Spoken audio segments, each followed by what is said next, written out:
والصلاة والسلام على سید الانبیاء والمرسلین اما بعد فاعوذ باللہ من الشیطان الرجیم بسم اللہ الرحمن الرحیم ونبئهم عن ضیف ابراہیم اذ دخلوا علیہ فقالوا سلاما قال انا منکم وجلون قالوا لا توجل انا نبشرک بغلام علیم۔ پارہ 14 ہے، سورۃ الحجر ہے، آیت نمبر 51، 52 اور 53 ہے۔ فرمایا وَنَبِّئْهُمْ، اور انہیں خبر دیجئے، کس کی؟ عن ضیف ابراہیم، حضرت ابراہیم علیہ السلام کے مہمانوں کی۔ اذ دخلوا، جب وہ داخل ہوئے علیہ، حضرت ابراہیم علیہ السلام کے پاس، تو فقالوا سلاما، انہوں نے سلام کہا۔ قال انا منکم، تو حضرت ابراہیم علیہ السلام نے فرمایا انا منکم واجلون، ہم تم سے ڈر رہے ہیں۔ تو انہوں نے آگے سے عرض کیا قالوا لا توجل، آپ نہ ڈریے، انا نبشرک، بے شک ہم آپ کو خوشخبری دیتے ہیں، بغلام علیم، جاننے والے بچے کی۔ اس صورت میں اللہ رب العزت نے پہلے آقا کریم علیہ السلام کی نبوت کے دلائل بیان کیے، پھر توحید کے بیان ہوئے، اور پھر آدم علیہ السلام کی تخلیق پر واقعات بیان ہوئے، پھر قیامت کی ہولناکیاں، پھر نیکوکاروں کے ذکر، پھر گناہ گاروں کے ذکر ہے۔ اب یہاں سے انبیاء کرام علیہ السلام کے واقعات شروع فرما رہا ہے۔ بالخصوص 4 انبیاء کرام ہیں جن کے واقعات مختصر اختصار کے طور پر آ رہے ہیں۔ سب سے پہلے حضرت ابراہیم علیہ السلام ہیں، پھر حضرت لوط علیہ السلام، حضرت شعیب، اور آخر میں حضرت صالح علی نبینا و علیہ السلام ہیں۔ فرمایا انہیں وَنَبِّئْهُمْ، کہ انہیں خبر دیجئے، انہیں احوال بتائیے، کس کے؟ ضیف کہتے ہیں مہمان کو، حضرت ابراہیم علیہ السلام کے مہمانوں کے، کہ جنہیں اس لیے بھیجا گیا تھا کہ وہ حضرت لوط علیہ السلام کی قوم کو عذاب دیں، اور ساتھ ہی ساتھ حضرت ابراہیم خلیل اللہ علی نبینا و علیہ السلام کو بیٹے کی خوشخبری دیں۔ اور یہاں سے بیان کرنا کہ وَنَبِّئْهُمْ، انہیں جو ہے وہ خبر دیجئے، یعنی کفار مکہ کو خبر دینا اس لیے مقصود ہے کہ جس طرح حضرت لوط علیہ السلام کی قوم گناہوں پر ڈٹ گئی، توبہ کی طرف نہ آئی، تو اللہ نے اس قوم کو تباہ و برباد کر دیا۔ کہیں ایسا نہ ہو کہ تم بھی گناہوں پر ڈٹ جاؤ تو تم پر بھی اللہ کا عذاب آ جائے۔ گناہ یاد رکھے انسان سے ہو سکتا ہے ہو جائے، لیکن توبہ کی طرف آ جانا چاہیے۔ جو انسان گناہ پر ڈٹ جائے، دلیر ہو جائے، گناہوں پر دلائل دینا شروع ہو جائے، میں ٹھیک ہوں، گویا کہ اس کی بدبختی شروع ہو جاتی ہے۔ اور وہ انسان بڑا کمال کا انسان ہے، اگر گناہ ہو جائے تو ڈٹتا نہیں ہے، شرمندہ ہو کر اللہ کی بارگاہ میں حاضر ہو جاتا ہے۔ تو ان مہمانوں کے اندر حضرت جبرائیل امین علیہ السلام بھی ساتھ تھے ان فرشتوں کے۔ تو اذ دخلوا علیہ فقالوا سلاما، جب وہ داخل ہوئے تو انہوں نے سب سے پہلا کام سلام کیا۔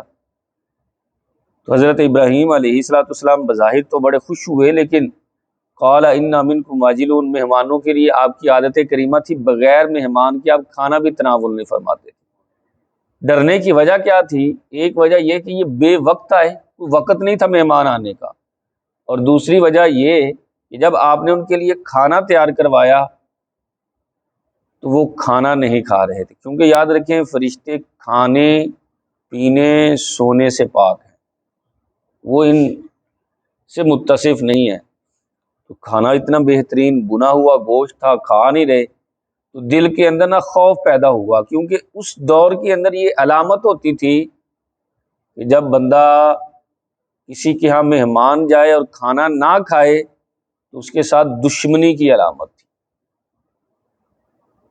تو جب انہوں نے سلام کیا تو آپ نے کہا کہ انا منکم واجلون، ہم تو تم سے ڈر رہے ہیں کیونکہ تم کھانا تو کھا نہیں رہے۔ تو قالوا لا توجل انا نبشرک بغلام علیم، انہوں نے عرض کی آپ نہ ڈریے کہ بے شک ہم تو آپ کو ایک علم والے لڑکے کی بشارت دینے آئے ہیں۔ اللہ اکبر۔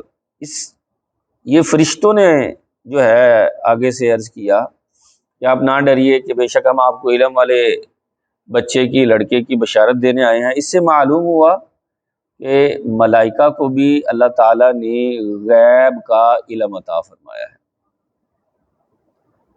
کیونکہ یہ تو کسی کے ہاں بیٹا ہونا ہے، بیٹی ہونی ہے، اولاد ہونا یا نہ ہونا، یہ تو اللہ رب العزت نے اور آقا کریم علیہ الصلوۃ والسلام نے بیان فرمایا ہے، یعنی اس کا مفہوم یوں ہے کہ وہ یہ غیب میں سے ہے۔ کس کے ہاں بیٹی ہونی ہے، بیٹا ہونا ہے، یہ بھی غیب سے ہے۔ لیکن آج کل تو عمومی طور پر آپ کو سمجھ ہے کہ پتہ پہلے چل جاتا ہے، بغیر کسی آلے کے جب معلوم ہو، اللہ کے فضل اور کرم سے جب اللہ تعالیٰ کسی کو علم دے تو وہ ہوتا ہے غیب۔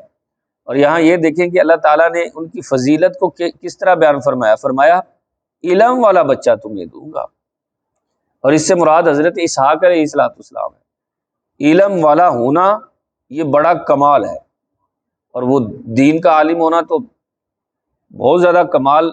اور یہاں حضرت اسحاق علیہ السلام کی دین کے اندر پختگی اور علم کے اعتبار سے پختگی کو گویا کہ اعتبار بیان کیا جا رہا ہے، تو یہ ان کی فضیلت کو بیان کیا۔ ہمارے معاشرے کے اندر بڑا المیہ ہے، اولاً تو لوگ دین کی طرف آتے نہیں، اور بڑے ہی افسوس کے ساتھ یہ بات کہنی پڑتی ہے کہ اولاد کے اندر جو بچہ ذہین ترین ہوشیار ہوتا ہے،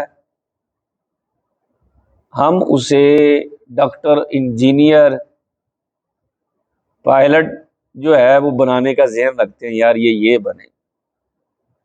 اور جو بچہ معذور ہوتا ہے ہم کہتے ہیں یار یہ دین کے کھاتے میں ڈال دو۔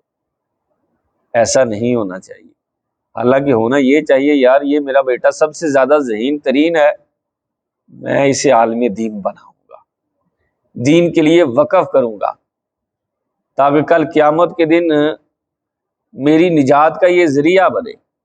لیکن ہمارے میں نے بتایا نا عجیب سرکل چل رہا ہے کہ اس بیٹے کو ڈاکٹر یا ماہر انجینئر بنایا جاتا ہے، حالانکہ وہی بیٹا جسے آپ نے ماہر انجینئر بنایا نا، اسے دین کے بارے میں بنیادی مسائل کا بھی نہیں پتہ ہوتا، پھر اصول کے فرائض تک معلوم نہیں ہوتی، زکوٰۃ کی ادائیگی، حج کا فریضہ اسے کچھ معلوم نہیں ہوتا۔ پھر وہ کیا ہوتا ہے، وہ جب بات کرتا ہے تو دینداروں کے خلاف زہر اگلنا شروع کر دیتا ہے،